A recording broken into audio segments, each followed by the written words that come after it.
دعوت گفتگو دعوت بیان عزت مآب حضرت علامہ جناب علی رضا اتاری المدنی صاحب آپان عالم محبت بھری گفتگو فرمائیں۔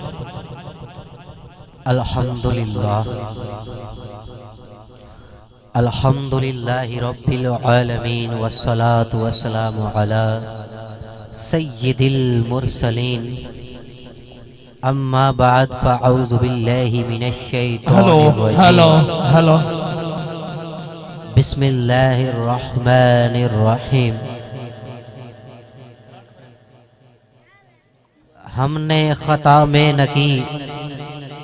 تم نے عطا میں نہ کی، کوئی کمی سرورا تم پہ کروڑوں درود، کر کے تمہارے گناہ مانگے تمہاری پناہ، تم کہو دامن میں آ تم پہ کروڑوں درود، اور لگاتے ہو اس کو بھی سینے سے آقا جو ہوتا نہیں منہ لگانے کے قابل، تجھ سے چھپاؤں منہ تو کروں کس کے سامنے، کیا کسی اور سے بھی توقع نظر کی ہے۔ اصول برکت کے لیے پڑھیے الصلاۃ والسلام علیک یا رسول اللہ وعلی آلک واصحابک یا حبیب اللہ، الصلاۃ والسلام علیک یا خاتم النبیین وعلی آلک واصحابک یا خاتم المعصومین۔ بس جب تک اگلے ثنا خان تشریف نہیں لاتے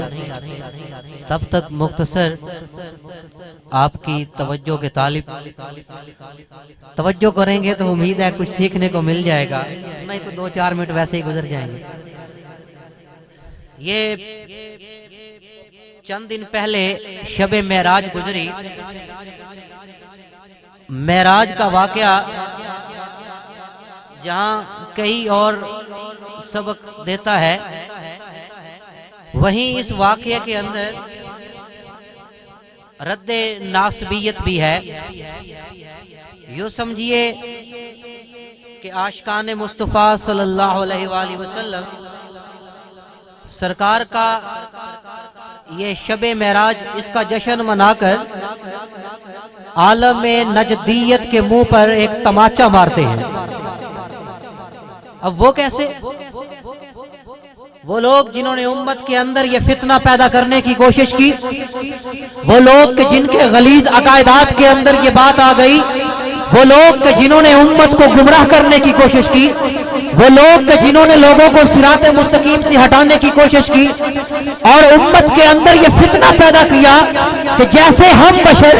ویسے نبی بشر، ہمارے بھی 2 ہاتھ نبی کے بھی 2 ہاتھ، ہمارے بھی 2 کان نبی کے بھی 2 کان، جیسی نبی کی سماعت ویسے ہماری سماعت، جیسے نبی کی بصیرت ویسے ہماری بصیرت۔ تو عاشقان مصطفیٰ نے جشن معراج بتا کے یہ بتا دیا، ارے ظالم تیری بصیرت کہاں اور سرکار کی بصیرت کہاں، تیری بشریت کہاں اور سرکار کی بشریت کہاں، اور سرکار کی بشریت جہاں ابراہیم کی بشریت یہ ختم ہو جائے وہاں سرکار کی بشریت یہ شروع ہوتی ہے۔ سرکار ایک قدم اٹھائے تو ایک آسمان تک کا سفر جو ہے یہ طے کر کے بتا دے۔ سرکار زمین پہ رہ کے آخرت کی خبریں دے دے، جنت کی خبریں دے دے، پھر ظالم بتا تیری بات میں صداقت کیسے ہو سکتی ہے؟ جب برصغیر کے اندر یہ فتنہ پیدا ہونے لگا کہ لوگوں کو گمراہ کیا جانے لگا، لوگوں کے عقیدے خراب کیے جانے لگے، تو میں سلام پیش کرتا ہوں وقت کے امام غیرت، امام عشق و محبت امام احمد رضا خان کو، کہ جب یہ فتنہ نجدیت پیدا ہونے لگا اور سرکار کی گستاخیاں یہ سرعام کی جانے لگی، تحریر کے اندر تقریر کے اندر جب سرکار کی شان میں لوگ گستاخیوں پہ اترنے لگے تو وہ مرد کلندر میدان عمل میں آیا اور آ کے نجدیت کی جڑوں کو کاٹ کے رکھ دیا اور امت کو بتا دیا کہ نبی سے پیار کیسے کرنا ہے، اور امت کو بتا دیا کہ نبی سے محبت کیسے کرنی ہے، نبی کی تعریف کیسے کرنی ہے۔ تو کبھی میرے رضا کا قلم اٹھتا ہے اور سرکار کی توصیف کچھ اس انداز میں کرتے ہیں کہ ہے کلام الہی میں شمس الضحیٰ، تیرے چہرہ نور فضا کی قسم، قسم شب تار میں راز یہ تھا، محبوب کی زلف دوتا کی قسم، تیرے خلق کو حق نے عظیم کہا، تیری خلق کو حق نے